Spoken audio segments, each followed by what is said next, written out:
I have a few things to share with you about the Strike a Pose album. I'm almost ready to put photos in it. I am excited about a trip that's coming up, and I'd like to get my Australian trip in an album. And so that's my goal while I'm under quarantine, so I don't catch anything before we get on the ship. Sort of avoiding my wonderful 10 grandchildren who are also a bundle of germs.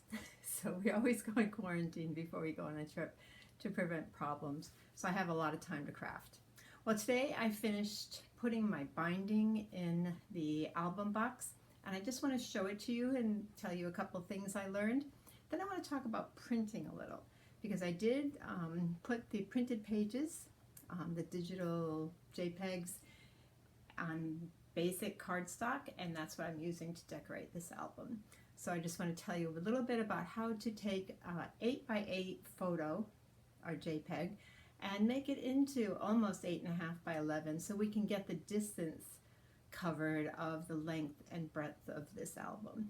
So I'm going to point it down to my desk and show you a couple of things about where I'm going, and as I get it done, or I'll share the process with you as I get it done. So here it goes, looking at the desk.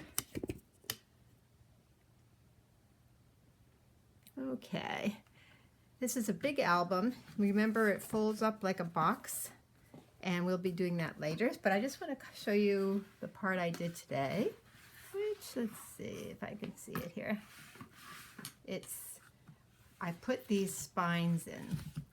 So these are all ready for the completely decorated books.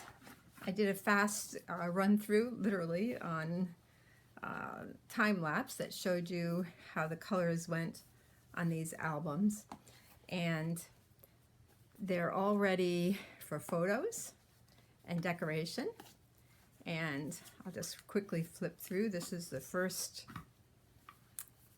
signature, and I don't have a good angle for this, but let's see. I'll just show you some of the colors I used. This is the end of the first signature, and it blends right into the next signature, and I haven't completed any of the attachments or magnets or anything. That's the first signature, and that'll slide right on there in a hole. Then this is the second signature, and I have a little bit of acrylic added already so that I can put big photos under the acrylic. And I have one magnet in this one little area. It has lots of room for pockets, big pockets, and there'll be a few other things added. There'll be some see-through page protectors for photos. This is the one I have not finished yet. I have some cute little corners made, but it needed an extra paper. I haven't got to that yet. So under here, I just have black, and I'll be adding more. Let's see, where's the black? These little corner pictures or corner things will go right in the corners like that. And that way, whatever's on these little flippers will not fall out when you're moving about. I'll just take those out for now. So this is our second one. And this is the last page. Again, I put the acrylic right on top of the page so I can put a nice big photo here, maybe one of our special ones. Whoop. Notice you do have to close the pages. There's so many pages in this. Okay, that's my second, and that goes right in the middle. Then the last one blends with that acrylic covered page, and it has a nice big belly band. I stuck with polka dots here, not color. And then I added the black and white polka dots there. And this has a little pocket that'll be fun to have things sticking out of, and sort of three-dimensional. And then this is probably my favorite page, which has a soft butterfly and doilies and musical notes and such. And this also has a pocket, a large pocket this time, where three-dimensional things can come out. And then the little booklet opens up this way, and here would be another place you could place large photos. So after I decorate it completely, then I'll show it to you. My project for today since I finished the 3 signatures yesterday, is to add the last page, which will coordinate and be stuck here.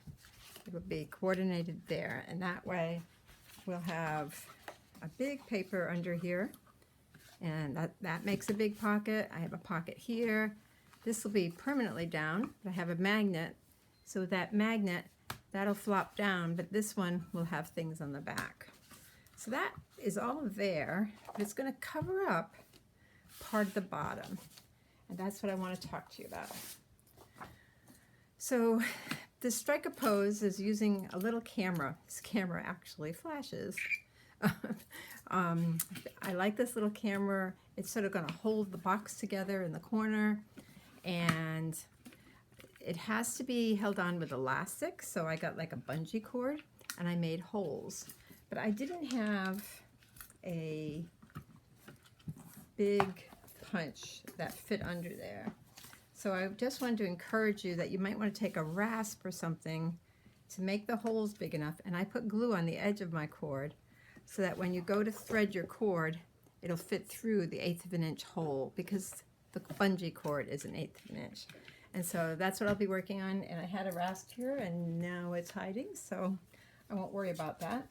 I'll just go on to talk about the digital printing, because I'm using 8.5 by 11 cardstock, and this is larger than 8.5.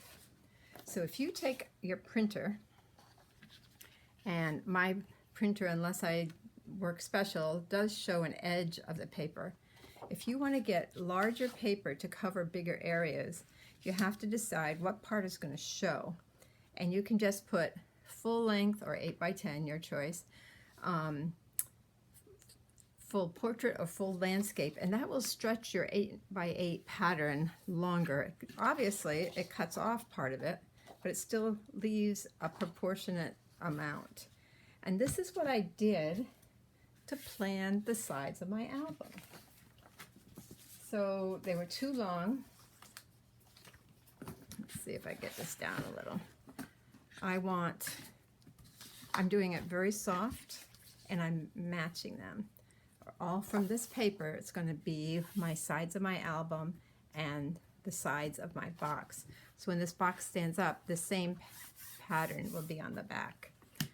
But I just wanted to show you how you made it longer than 8 inches by just putting fit to page for portrait or landscape on your basic printer, and it will stretch the paper out for you.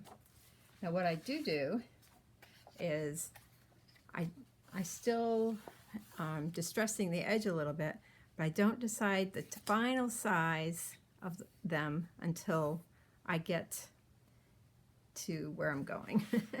So I'll be cutting off some of these for the final side. What else can I tell you? Oh, I know. The other thing this has is, and it's going to be on the front, but I'm going to do the inside first. It has these mitered edges all around, so it looks like a frame when it says Strike a Pose. And I made just a basic cardstock pattern that had the miter all set. That way I didn't have to rethink 45 degrees all the time. I just sort of traced it. So I have a basic piece here. It says highlights. I'm not sure where it's going yet, but if it's going here, I would take my pattern. This isn't my pattern, but I would take my pattern and just cut it at the 45-degree angle where I want it, so I don't have to keep measuring. So if you make it once, it'll work, and you don't have to reinvent the wheel every time you cut. So that's another hint when you're cutting your paper. So for now, I'm signing off. Just wanted to show you what these lovely signatures look like and how they're all ready to go on the double thick hinges that Kathy King teaches us how to do on her videos. So I hope you join me in this project. I am just thrilled with Paper Phenomena. I think it's a good company to work with, and I'm even excited to add the corny things like a little camera for my photos. So I'll check in soon because, like I said, I'd like this album ready with Australian pictures before I go to Brazil. So have a great weekend. God bless, and have fun crafting.